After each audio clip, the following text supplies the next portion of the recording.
Hello, football family. Welcome into Huddle It Up Films. Back again. Training camp's over. So I was able to get one of the busiest men in Baltimore, Cordell Woodland, shaking it up sports on 105.7, Ravens reporter. Cordell, before I say anything incorrectly, tell the people where they can find you, about your show and all that stuff. Yeah, man.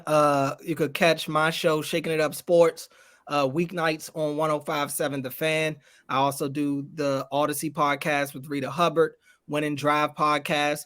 We drop 2 episodes a week, especially now with the season coming up. We'll definitely be a lot more frequent with that. 2 episodes a week, well, 3 episodes a week, two during the week, and a post game episode as well after the game. But you can also find me on Twitter and Instagram at Cordell Woodland. All right, I'll put your links below, of course. And I didn't want to forget to say, Cordell, I really appreciate you taking the time, because I know that you got a young one at home. You're doing Raven stuff. You're doing Orioles stuff. You're doing all this other stuff. And then I just found out before the show that you're also helping coach a football team, youth football team. So tell me, I want to know, what is Coach Woodland like? Yeah, Coach Woodland is a guy that gives positive reinforcement. I can be intense out there because I want what I want, and I feel like I do a good job explaining it. I go into detail, letting them know what I want. I allow them to see exactly. I'll show it to them physically. I'll show it to them on paper.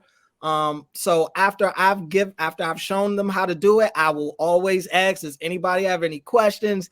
Does anybody not sure what they're doing? And if you tell me you do, then I better be able to see that you know what you're doing. So I hold people accountable, but I also encourage them. I'll definitely shout out their wins just as much of their losses. So we'll try to give them that balance. And ultimately, I'm just trying to allow the kids to go out there and have fun, but B, try to find something in them that they didn't even know was there. And to be honest, we've already seen a couple of kids show a huge difference from day one to now, whatever day this is.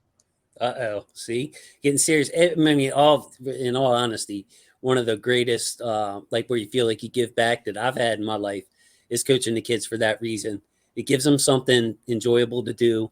It teaches them about life, the setbacks, the positive, negatives. And yes, Cordell, I felt you when you said they'll tell you they understand every time. Yes, I understand, Coach.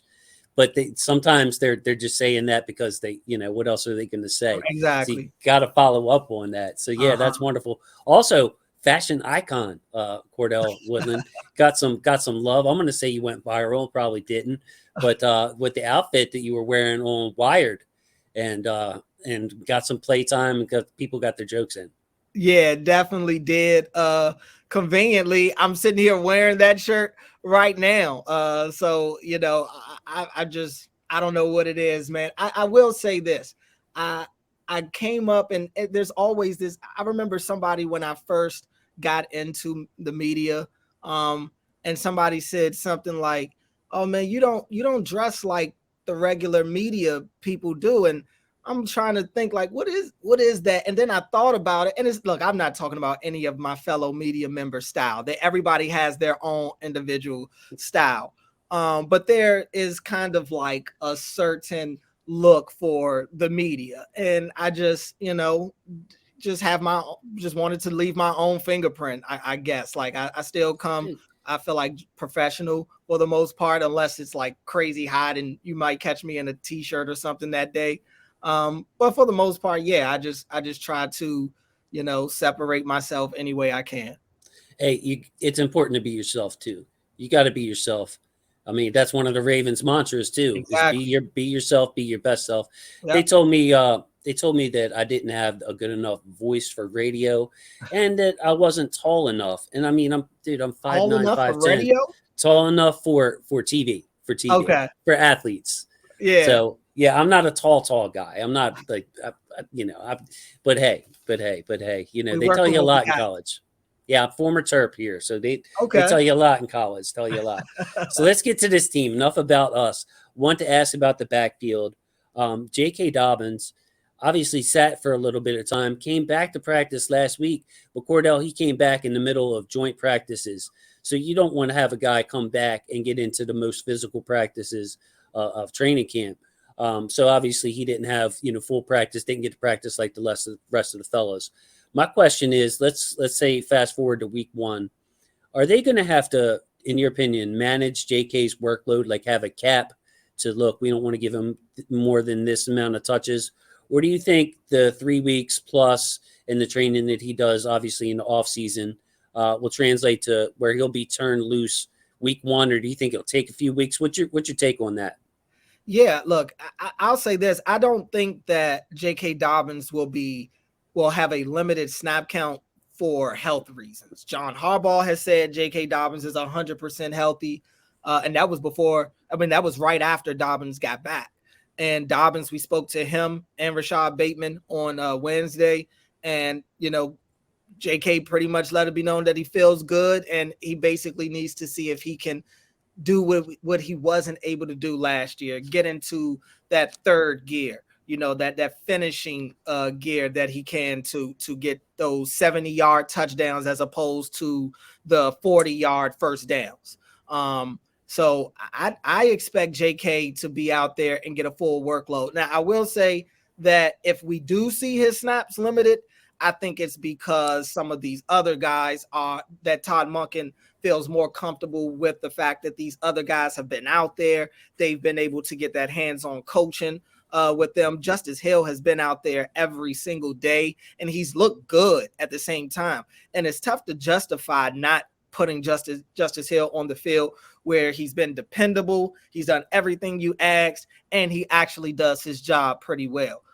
So I don't think it'll be a situation necessarily, right, at least right away, where J.K. Dobbins is getting 30 carries in week 1 or something like that. I still think we're still going to see Gus Edwards. We're still going to see a Justice Hill sprinkled in there because I do believe Todd Monken likes him.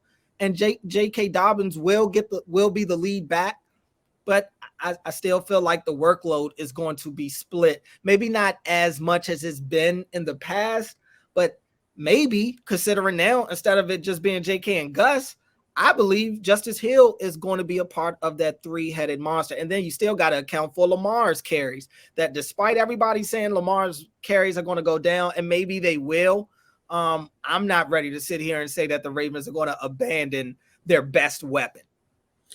All great points. You kind of led me into my second question here, which is I have a feeling, I'm a big Gus fan, but I have a feeling that Monken's system fits JK really well, and it also fits Justice Hill really well as far as what they want to do in the backfield.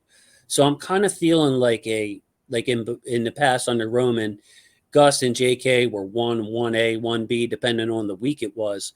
Where I feel like this year it might be, if JK Dobbins lives up to what everybody expects from him, makes himself a clear top back in this league, that it might be more of JK's backfield than anything else. I love the point about Justice Hill, by the way. He's played really well in preseason. But JK, I consider just a top class at back when he's right.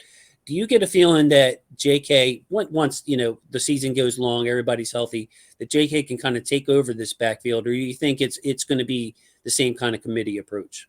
No, I do believe as the year goes on, it'll be J.K. Dobbins and everybody else. I mean, like you said, without question, J.K. is the best running back on the team. We know what he is when he's fully healthy, and last year he wasn't fully healthy, and he looked pretty good in the second half of the season.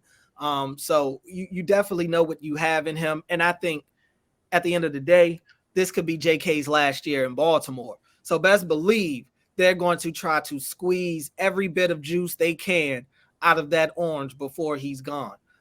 So for all of those reasons, yeah, I definitely believe by the time we get to the middle of the season, definitely by the time we get to the end of the season and it's the playoff push, JK will be the lead guy back there.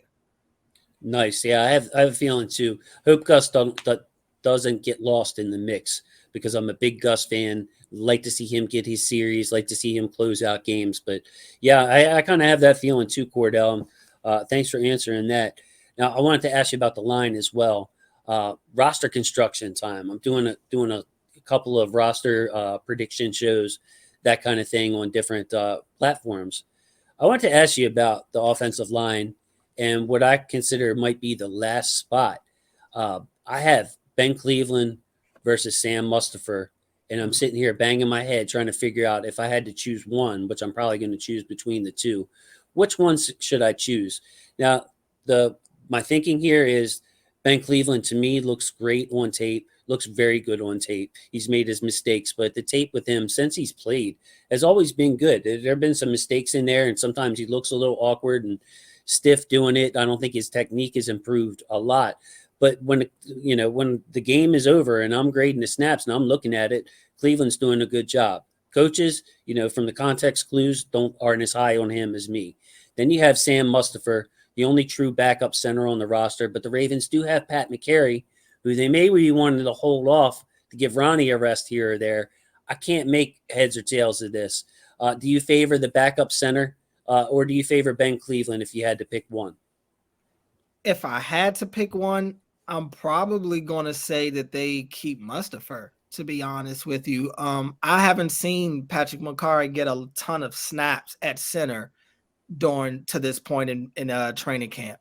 I think that we've seen what it looks like with McCarry at center, and it hasn't been pretty. And really, if you think about it, we haven't seen McCarry at center since the last time we saw McCarry at center. And the last time we saw McCarry at center, it was terrible. Don't say it. Yeah, it was a bad time. So I think that they're staying away from that. And to be honest with you, I think they both end up making the roster. You're right. I agree with your takes on Ben Cleveland. Ben Cleveland in game he's looked good for the most part. And I don't know if it's the fact that our expectations for him are kind of low, and he is without question clearing that low bar that we have set for him, or he's just really looking good. But when I do go back and watch it, or I'm seeing it live, I don't have a lot of issues with Ben Cleveland. Without question, he's a better run blocker than he is a pass blocker. Like you said, at times he can get stiff. His mechanics can just completely go out the window too many times for your liking.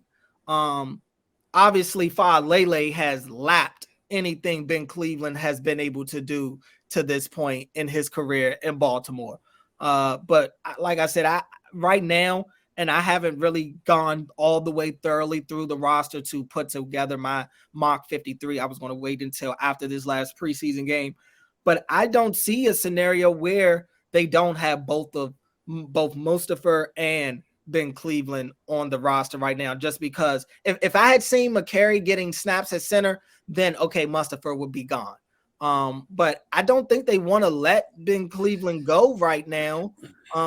Because of how good he does look in game, and just for the simple fact that I haven't seen anybody else take snaps besides Linderbaum and Mustipher, I gotta think that they want to keep two centers. All right, give me a preview of your roster privately when you put it together, because I want to know where you're cutting, what else you're cutting off from, because it's tough every year. But that's a great point about McCary not getting any looks, not getting any practice.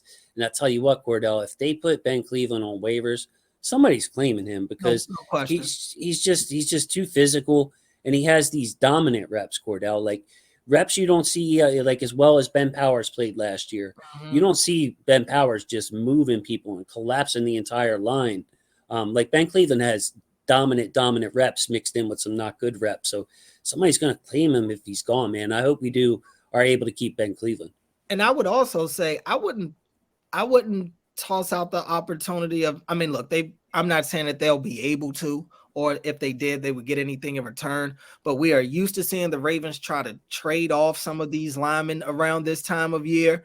And I don't think that it's out of the realm of possibility that part of the reason that they have tried to showcase Ben Cleveland as much as they have to this point in preseason is to hope that maybe he could garnish a 6th or 7th, anything. If they could get anything for Ben Cleveland, they'll do it. But I think the fact that he has played as well as he has to this point, are teams willing to just wait to see if he hits waivers? Because he has made a case for himself to make this roster. It's not, I would say on the outside looking in, you'd probably assume that Cleveland is more of a lock to make the roster than Mustipher is, because Ben Cleveland is a Ravens draft pick. We know how they don't want to cut those guys if they don't have to. So if I'm another team and I see Ben Cleveland playing as well as he has in the preseason, and I know he, out of the two, is at least a homegrown player for the Ravens, if you have a need there, you know the Ravens aren't going to look for much for him. If you feel like it's worth it for you to toss a 6th or a 7th round pick or something like that, the Ravens will take that with open arms. So I think that's obviously best case scenario for them, but that could kind of be the thing to solve their own roster issue right there for them. That's a good point. We did it last year with Tyree Phillips. Exactly. You could very well see that again. And again, a team might not want to wait their turn on waivers to put in a claim on Ben Cleveland. They might think he's useful enough to get maybe even higher than we think, Cordell. I mean, it's a 1-year deal, of course, but if you have 2 teams bidding, it only takes 2 to push that 7th to a 6th, to maybe even a conditional 5th or something like that. But yeah, if you had to ask my opinion, I would say Cleveland, in my opinion, you keep over Mustipher. Cleveland's getting claimed. Who knows if Mustipher would be? Question back and forth with how well do you know the system or whatever. So if you want to protect as many players as you can, or try to keep as many players as you can, I should say, maybe Cleveland is the answer there, and you can convince Mustipher to stay. I'm not sure if he's in his 4th year, past his 4th year or not, but and I want to make it clear, when I pick Mustipher, I'm not saying that because I think he's a better player than Ben Cleveland. My estimation on that is simply due to I haven't seen anybody. I haven't seen Makari take snaps at center. If I had seen that, then I definitely would have went with Cleveland as well. Is Mustipher the clear number 2 for you as far as yeah, like Godone and the other guys they have in there? Like, you seeing a difference in play? You think Mustipher's clearly better, more ready at this point than an undrafted rookie, I would assume. At center, I would say right now, yeah, I would say so. I mean, if you look at it, the during these 2 preseason games, I mean, it's not like the backup quarterbacks have been under a lot of duress when Mustipher is out there. So, I mean, it's always good when you're not really noticing them. And I'll say to this point, Mustipher hasn't made me notice him during these first 2 preseason games. That's right. The best O-line tape is the most boring. That's in the scouting process. That's pretty much how, if you don't notice them, that's usually a good sign for offensive linemen. Kind of like the long snapper. Yeah. We don't even want to know his name. Exactly. So the wide receivers, have to touch on them while you're here. Huddle Up Films, greatest concern to begin with is that they wouldn't move Zay around and would maybe pigeonhole him into a slot receiver. It looks like, it was pretty open from the start that, hey, we're moving guys around. Loved hearing that. No question for you that they will turn Zay loose, in my as the best way I could put it. Like, I don't want to see him pigeonholed into a gadget type role, manufacture touches type role. I'd like to see him out there taking the top off the defense, working the mid range, working on his route running. He's still a rookie. He's going to have to work on that, but he can get open with just sheer quickness and the urgency. So any question in your mind that they would ease Zay Flowers into the action, or is he going to be full go, turn loose week 1, in your opinion? No, I think they're going to let him go. I really think they're going to let him go. And like you said, we got a glimpse of it. The first preseason game against the Eagles, he's on an orbit motion. He's, getting the ball in that way, and that looks kind of gadgety, but that's just one way he's going to get the ball. We saw on his touchdown catch against Washington, that's him just short and intermediate route, just something short and quick. Let him get the ball, make a guy miss, and from there, it's, walk into the end zone. And to be honest with you, I think that's where Zay is going to be at his best right now, in the short to intermediate stuff. They're going to try to get him to take the top off the defense. He's running routes all over the field. And I've heard some people say, like, oh, he could be like the Tyreek Hill-ish, a little bit. I don't think he is Tyreek Hill down the field right now. I think that's going to be a little bit of an adjustment for him, because you can't really ask him to win too many jump ball situations down there. He would have to pretty much beat his guy to do that. And if there's 2 safety, I just feel, from what I've seen to this point, I just feel like he's more dangerous right now and doing the type of stuff we saw him do on that touchdown play against Washington. Something short and quick. And I think that's going to be what the Ravens offense may look like in general when it comes to the passing game, allowing these yak receivers to work. And it's going to be different because it's going to mean that Lamar is probably going to be in a more timing based passing offense, which is something he hasn't done to this point in his career. So I think that's going to, everybody's talking about what's the difference between Todd Monken's offense and Greg Roman's offense. And I think a lot of people are expecting everything to be vertical and everything. Not to say that they'll never throw the ball down the field. Of course they will. But I think the biggest noticeable difference to me, at least in the passing game, is Lamar getting into a more on-time passing game. And I think he can do that because now he has a lot of different guys that are able to win at the line of scrimmage. Music to my ears, and I noticed it in the routes and that they were running at practice and all that. And of course, they're not showing too much in the joint practices and the open stadium practice. But I mean, I've been a vocal supporter of Lamar for years in the fact that it's hard to run the ball 8 out of 10 times and then take a deep shot. You see what Lamar has done in 2-minute situations, not just against prevent defense, but in competitive 2-minute situations, and a half, end of game. When he gets into a rhythm, he's darn near unstoppable. Yep. And you get people chasing people around, and then all of a sudden Lamar takes off. That's a different level of chasing people around. Arm angles, in rhythm. Lamar is deadly. So I cannot wait to see this. No offense to Giro, a lot of respect for what he did. He told you he was running it, and he still, had put together a historic running offense. That's not easy, man. It's not like he's like, I was talking the other day, it's not like you see like the Chiefs and the Bills and they're averaging 5+ a carry. It's because teams will give you that. You know what I mean? They're worried about Patrick Mahomes and everybody's spread out. But Giro did it to you dirty, man. Brought in heavy personnel and was still, way ahead in yards per carry and all this other stuff. But I'm excited for Monken's offense. Just always want to say my piece on Giro too, because he deserves his respect. But sure. But man, what else do you have on the receivers, Cordell? Because I have a couple of questions on defense. OBJ, Zay Flowers, Nelson Aguilar. What you got? Any just kind of open thoughts here? Yeah, I'll say on OBJ, he has wowed me. I gotta admit, I was skeptical on the signing. I thought it was a little more expensive than I thought it should have been. But I understood that it was a 2-part signing. It's one for recruitment for Lamar, checkbox on that. And the other one is for literally whatever he can give them on the field. And I didn't know what to expect from OBJ, to be honest with you. I mean, this is a dude. We just say it, but it means a lot when you miss a whole year of football. I mean, that's a long time. And you talk about his injury history. You talk about the fact that he's playing on one ACL. I mean, he is far removed from the Giants OBJ. The Rams OBJ, especially the postseason OBJ, was really good. But I can't discount the fact that he's playing with Cooper Kupp, who was the best wide receiver in the league that year, Sean McVay, who was one of the top offensive minds in the game, and Matthew Stafford, one of the top passers that the league, in terms of yard. I mean, Matthew Stafford has been a career 4,000-yard passer for his career. So those types of things really lined up for him. I didn't know if it would be the same case here in Baltimore because, wide receivers historically have been afraid to come to Baltimore, the OBJ caliber wide receivers for the most part.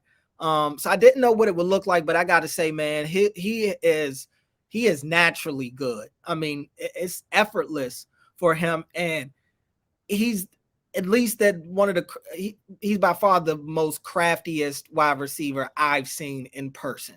Up close in person. I mean, he does things while the ball is in the air that it's either you got it or you don't. You can't coach. You don't coach players to do some of the stuff that he does. And man, Marlon said it the other day when we talked to him that OBJ had told him that he'll do things to other corners that he wouldn't do to his guys. And when I see some of the things that he does do to these guys, I'm like, oh my God, we got a taste of it against the Commanders, in the joint practices. Man, they couldn't cover OBJ. He and Lamar may not have connected on a lot of those, but they could not cover that dude. So I'm OBJ to this point has looked like the best receiver on the Ravens. Now, granted, Bateman just got back out there. I still think the world of Bateman as well. Bateman looked really explosive on Wednesday when he was out there. Looked really good in 7-on-7s. I just need Bateman to stay on the field. That's really my thing. And I would like to see a little more consistency with his hands on some of the easier catches going forward. In terms of Aguilar, I think Aguilar has had a steady camp. I'd say a steady camp. You know what you're getting from Nelson Aguilar. I know the drops are kind of the thing with him, and I'm not going to sit here and say that he is dropping. He has days where it's like, okay, the drop bug is here, and then he has other days where he won't drop a pass. You know what I'm saying? At the end of the day, he's a speedster. He's a veteran, and he and Lamar did have a nice connection while Bateman was working his way back, while OBJ was ramping up. Nelson Aguilar and Lamar got to work with each other a lot. So it's good that they were able to do that. Now with Bateman and OBJ fully involved, you're not seeing as much Aguilar out there. But I do like that connection.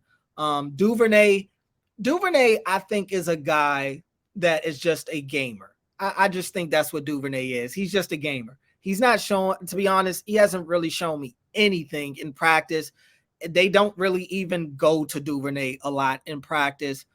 Even some of the Duvernay plays that have been for him in the past, they're not going to him. Even when he's on the field, they're not going to him. So I'm not saying a lot of them in practice, but as we saw in the first preseason game, you throw it to him, he'll catch it. He's got some underrated hands for sure. But yeah, Wallace, if they keep 6, I think Wallace will be the guy. I expect them to keep 6. So I'm thinking Wallace will still be able to be on the team. He's shown himself to, if nothing else, be the best bubble receiver that they have right now. Any wide receiver that's on the bubble to make the roster, he has clear-cut been better than all of them to this point. So, and he's a special teamer, obviously, so he's got that advantage. Yeah, he's not just a special teamer. He's the special teamer as the gunner. These kickoffs and everything, the rules have changed. You can always ask Tucker to boot it out of the end zone. So I'm not a big fan of keeping a bunch of linebackers on the team like Coach has decided to do. But when you're talking about gunner, yeah, you need those guys. That's why I love Justice Hill. He can be your gunner, and somebody goes down in the game, he can pick up a bigger workload of the carries. Tylan Wallace, same thing. Worst comes to worst, you can use him in the passing game if you have an unfortunate day or just guys are banged up or whatever. But he's also he's a starter. He's an important special teams player. Great tidbits there. And my scouting philosophy: alpha skills linger longer. And Odell Beckham, as long as he's in the league, he'll be able to manipulate DBs. He'll be able to have that catch point. He'll be able to find space in zone. There are things that he does at an elite level. We saw it with Deshaun Jackson last year. Still fast. D-Hop, as he gets older, he'll still have his skills, his catch radius, and be able to block people out. Those things don't go away. So, I'm not expecting 1,000 yards or anything like that. I'm not going to put expectations on Odell Beckham like that. But what I do expect from OBJ is to make some key plays, red zone, third downs, and to be a trustworthy receiver. You don't have to feel bad as a quarterback to just say, let's throw it up to Odell Beckham. So, right. Cordell, come on, I got a couple questions on defense. I know you need to go get out. The middle of this defense strikes me as really, really strong. You're talking about Pierce, Jones, Matabike up front, Broderick. You got, fantastic 4. I don't think, it's not me being a homer to say that's the best 4 guys at those positions in the NFL. Roquan, PQ, Kyle Hamilton, and Marcus Williams. You're talking about the middle of the defense. That is stout. I'm thinking, Cordell, that the middle of this defense and the strength, plus you have Marlon Humphrey on one side, is going to make up for some depth issues or questions at cornerback that they have now. Yeah, I mean, whenever Marlon returns, and I say whenever because you just never know with foot injuries. I mean, it's great that it's not a list, Frank, according to the reports. But we'll see how long it takes Marlon to get back. But yeah, you talk about the middle of the defense, man. They are absolutely loaded, and they've got some big guys on the defensive line in the middle. The Ravens historically have always been good against the run game. Now, I will say last year when Calais wasn't out there, it was a little different. You think back to that Atlanta game. Atlanta was able to run the ball very well against the Ravens when Calais Campbell wasn't out there. That's kind of the question mark I do have about the Ravens right now, because I feel like you go to that Philly preseason game, even the Commander preseason game, they were able to at least run the ball enough. The Commanders probably not so much. But I am curious to see if they're able to stay as stout in the run game. I think they can. They definitely have the bodies to be able to do it. But everybody is kind of just, overlooking the fact that Calais isn't here anymore. Everybody is saying, oh, Calais was done. I mean, honestly, Calais didn't look too done to me last year. No. I think people are just saying that to kind of make themselves feel good about him not being here anymore. But I didn't think Calais looked done to me last year. As a matter of fact, Cordell, I'm glad I got to see Calais the last 3 years or whatever it was, because if I was on if he was on another team, I'd look at him as a guy who was just hanging on, getting a page. Nah, man, he was still damn good. Yeah, he was really good. So I think figuring out how they're going to work without Calais Campbell being in the middle is a real question. But they've got the guys. I mean, you talk about the second level, obviously Queen and Roquan might be the best linebacker duo in the NFL right now, or at least the fastest for sure. And I think the world of Roquan Smith. I just think that I love everything about him. He's a humble guy. He's a really cool guy to talk to in the locker room. I love the fact that every day at practice, he's full-fledged sprinting out of the building onto the field every single day.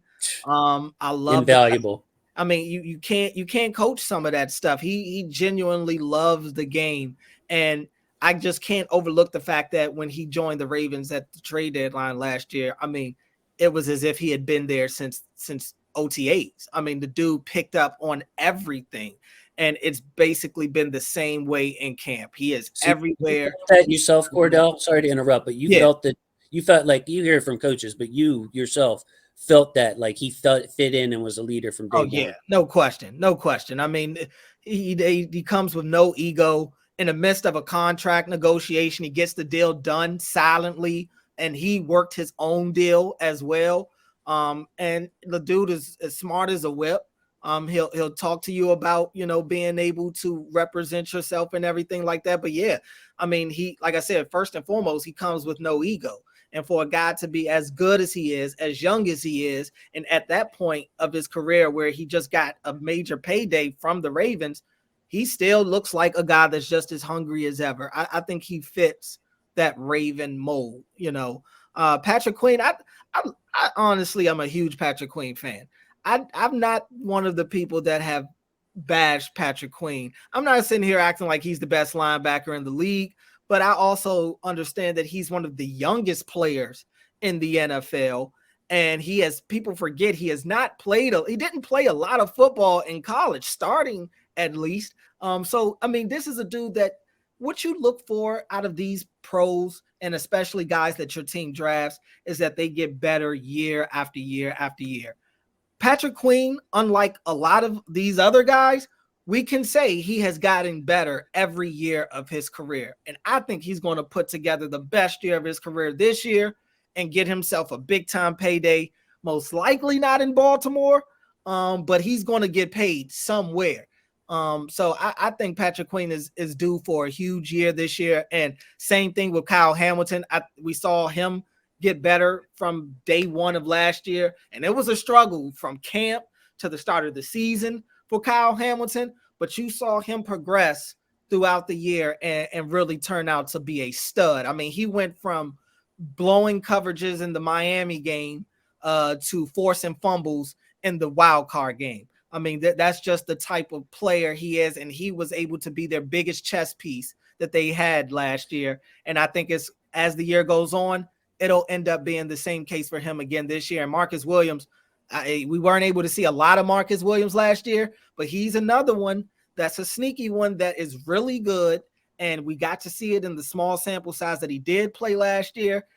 People don't know really, nobody's really talking about Marcus Williams with this defense, but I think they will be by the time the season ends. Well, Cordell, if you ever need a partner on the show, let me know because, man, I love to keep diving in with you on this for a long time. Yeah, Kyle Hamilton is a my guy. By the way, deserve a little credit for pointing out to PFF, and they eventually changed the grade.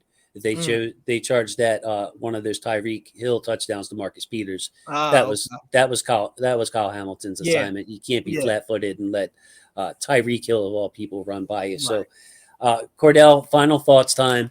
I want to get you out here with whatever you've been thinking. Your final thoughts before the season and all that. What do you have for us, man? How are you feeling?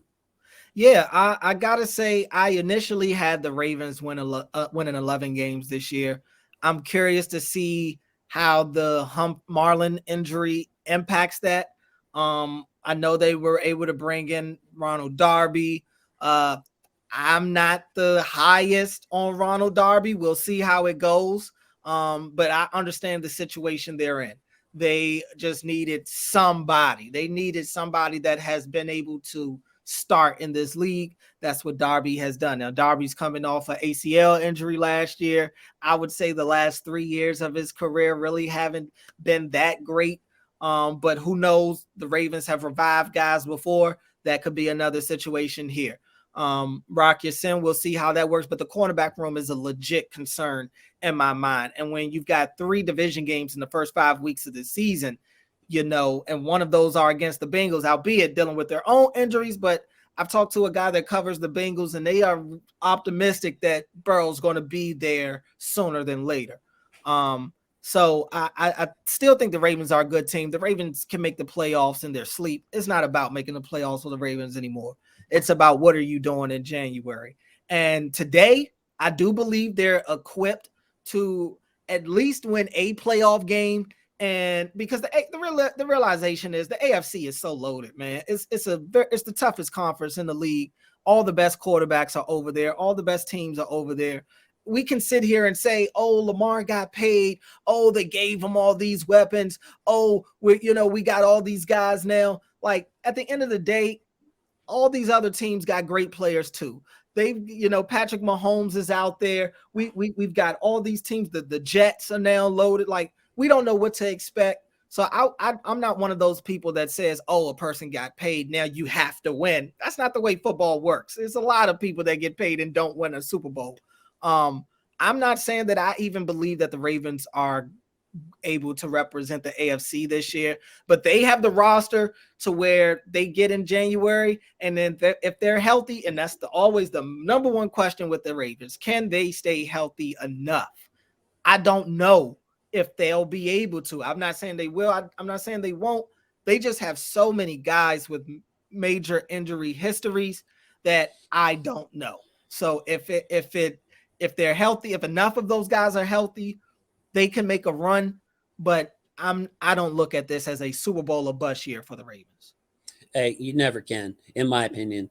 You don't know about injuries, and then it's all about who's playing well, who gets better during the season. Mm-hmm. You're not going to get healthier during the season, but teams pick up momentum. You play a team in September, they may look terrible. Yep. You play them in December, all of a sudden they figured this out, they figured that out, they got an identity, things are working. Things change fast. So that's a question, like, what do you expect the Ravens to do this year that I usually don't mess with until like Thanksgiving or so. Mm-hmm. I can be like, look, all right, if they get this fixed, can keep this going, man, we look like, it's between us and these two teams or something like that, but too early to tell for me too. So Cordell Woodland, thank you so much for joining me. I really appreciate you carving out time out of that schedule. It's just wonderful. You're welcome, obviously, anytime on the program to talk about the Ravens. This has been a lot of fun for me. I told you I really respect your questions.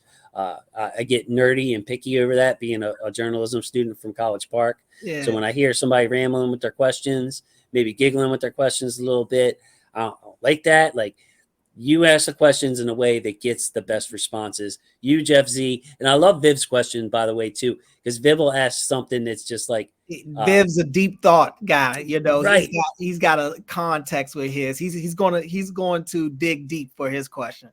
For Viv's sure. like almost never gotten a cold shoulder, bro. Like Yeah. his questions are always like fun loving and introspective, man. So yeah. Everybody loves Viv, man. That's one of the guys I definitely look up to. He's always one of the people that encourage me. Jeff, I'm a big Jeff Zreback fan. How could you not be? Jeff's great at what he does. All these guys on the beat. But yeah, man, Viv is definitely a one of a kind. He is. I got to meet him at Cal Ripken's Hall of Fame ceremony in 07, I believe. I was up in Cooperstown.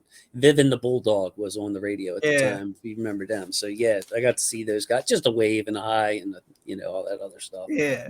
Massive people, bro, for Cal Ripken's. It was the most attended at the time. I don't know if it's been broken, but it took so long to get up to Cooperstown, man. It was crazy. So, Cordell, with that, I just want to say thank you to my football family.